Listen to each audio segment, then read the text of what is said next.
Hello, അസ്സാം വലൈക്കും, welcome back. എൻ്റെ കല്യാണത്തിന് മുന്നേ എനിക്ക് കഴിക്കാൻ ഒട്ടും ഇഷ്ടമില്ലാത്തൊരു സാധനമായിരുന്നു ഉന്നക്കായ. കല്യാണം കഴിഞ്ഞതിന് ശേഷം ഞാൻ തന്നെ ഉണ്ടാക്കി തുടങ്ങിയപ്പോൾ കഴിച്ച് നോക്കി ഇഷ്ടപ്പെട്ട ഒന്നാട്ടോ ഈ ഉന്നക്കായ. അപ്പോൾ ഇതെങ്ങനെ ഉണ്ടാക്കിയാൽ നോക്കിയാലോ.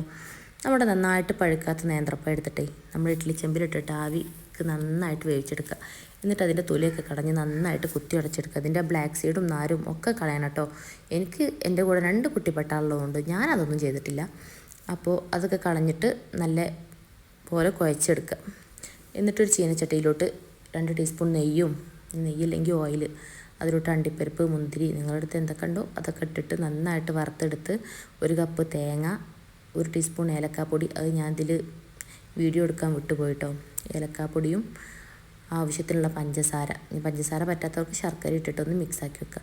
എന്നിട്ട് നമ്മുടെ മാവ് കയ്യിൽ നന്നായിട്ട് എണ്ണ പുരട്ടിയതിന് ശേഷം ഉരുളകളാക്കി ഇത് ഞാൻ കാണിക്കുന്ന പോലെ ഒന്ന് പരത്തിയിട്ട് അതിൻ്റെ ഉള്ളിൽ ഫില്ലിങ്ങും വെച്ചിട്ട് 2 സൈഡും ഒന്ന് ഒട്ടിച്ചെടുത്ത് ഇതുപോലെ ഞാൻ കാണിക്കുന്ന അതേപോലെ ഒരു ഷേപ്പിലാക്കി എടുക്കുക കേട്ടോ.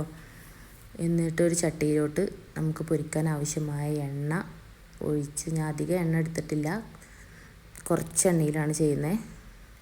എന്നിട്ട് നമ്മുടെ ഈ ഉണ്ടാക്കി വെച്ച ഉന്നക്കായ ഇട്ടിട്ട് എപ്പോഴെപ്പോഴും മറിച്ചിടണം കേട്ടോ, അല്ലെങ്കിൽ ഒരു ഭാഗം നല്ല ഡാർക്ക് ബ്രൗണും ഒരു ഭാഗം ഒരു യെല്ലോ ഷെയ്ഡും വരും. അപ്പോൾ എപ്പോഴും മറിച്ചിട്ട് വേവിച്ചെടുത്താൽ പെട്ടെന്ന് ആവട്ടോ, അധിക സമയമൊന്നും വേണ്ട.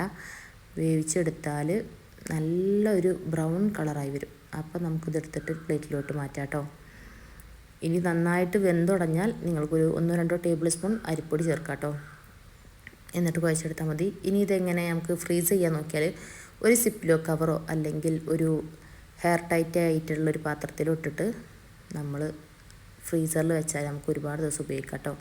അപ്പോൾ ഉണ്ടാക്കി നോക്കിയിട്ട് അഭിപ്രായം പറയണേ. Okay, thank you.